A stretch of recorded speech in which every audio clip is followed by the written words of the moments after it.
पूजा हमको लगा नॉर्मल पूजा शादी के बाद कुछ रखी होगी उन्होंने, लेकिन रात में पूजा थी। मतलब निर्वस्त्र होकर बैठना था, जो कि तांत्रिक, फिर हमको बाद में समझा तांत्रिक पूजा है वो।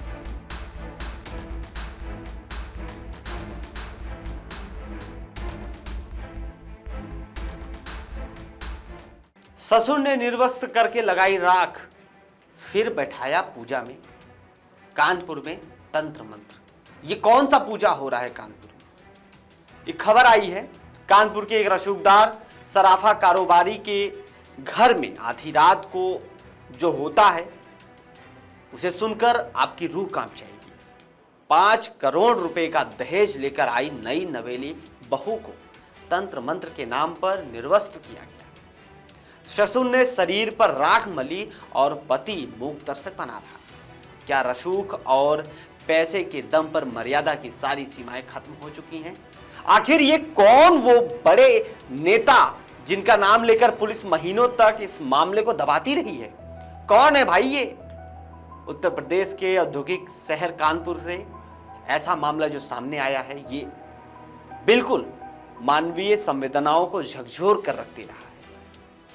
दरअसल पांडुनगर के रहने वाले प्रतिष्ठित सराफा कारोबारी विनीत मिश्रा और उनके बेटे कौतुक मिश्रा पर उनकी ही बहू के रोंगटे खड़े कर देने वाले आरोप लगा दिए। आरोप है कि तंत्र मंत्र की सिद्धि के लिए बहू को पूरे परिवार के सामने नग्न कर पूजा में बैठाया गया, विरोध करने पर मारपीट हुई और रसूख का डर दिखाया गया। आइए समझते हैं इस पूरी कहानी को। इस हाई प्रोफाइल चेहरे के पीछे एक और चेहरा है जो शायद आज उजागर हो रहा है। अरेंज मैरिज थी शादी, और कुछ टाइम बाद ही मतलब दिक्कतें आना स्टार्ट हो गई थी। दो दिन बाद बोला गया कि पूजा है, पूजा में आपको बैठना है। और पूजा हमको लगा नॉर्मल पूजा शादी के बाद कुछ रखी होगी उन्होंने, लेकिन रात में पूजा थी और उसमें मतलब निर्वस्त्र होकर बैठना था, जो कि तांत्रिक, फिर हमको बाद में समझा तांत्रिक पूजा है वो।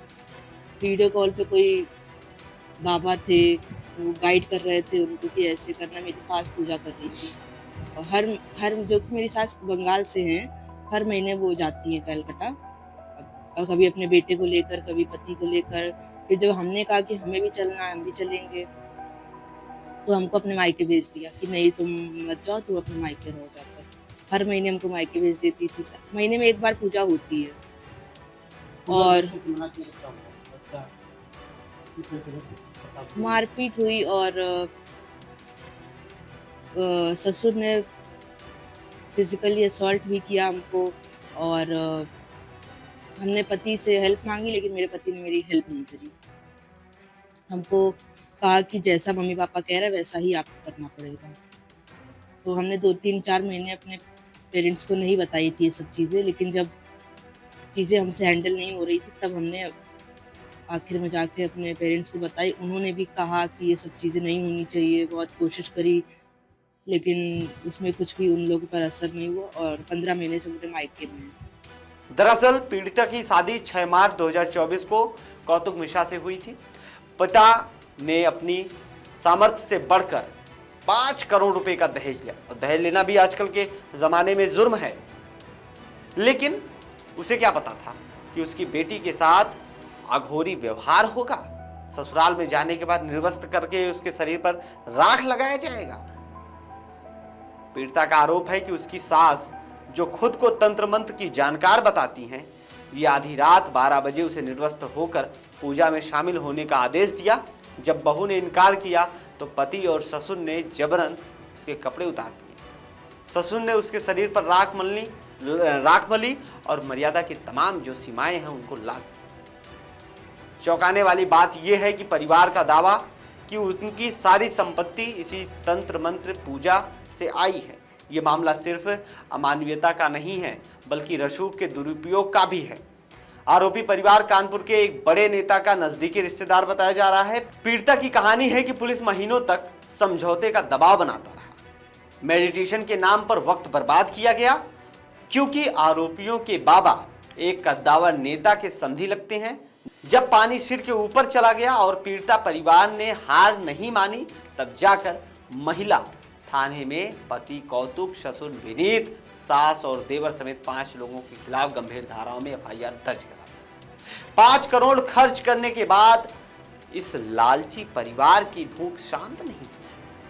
आरोप है कि आरोपियों ने 2 करोड़ रुपए और 1 किलो सोने की अतिरिक्त मांग भी की है।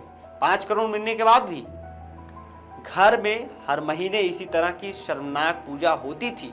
फिलहाल आरोपी अपनी दुकान और घर बंद करके फरार हैं। एसीपी आशुतोष सिंह ने आश्वासन दिया है कि जांच की जा रही है और दोषियों को बख्शा नहीं जाएगा। लेकिन सवाल यही है कि क्या रसूखदार परिवार के खिलाफ कानपुर पुलिस निष्पक्ष कार्रवाई कर पाएगी? अगर हाँ, तो अब तक क्यों नहीं की? कानपुर की ये घटना चीख चीख कर कह रही है सबसे कि शिक्षा और पैसा हमेशा इंसान को सभ्य नहीं बनाते। तंत्र मंत्र के नाम पर एक महिला की गरिमा को तार तार करना जघन्य अपराध है। क्या आपको लगता है कि ऐसे अघोरी परिवारों के लिए समाज में कोई जगह होनी चाहिए? अपनी राय कमेंट बॉक्स में जरूर लिख कर दें।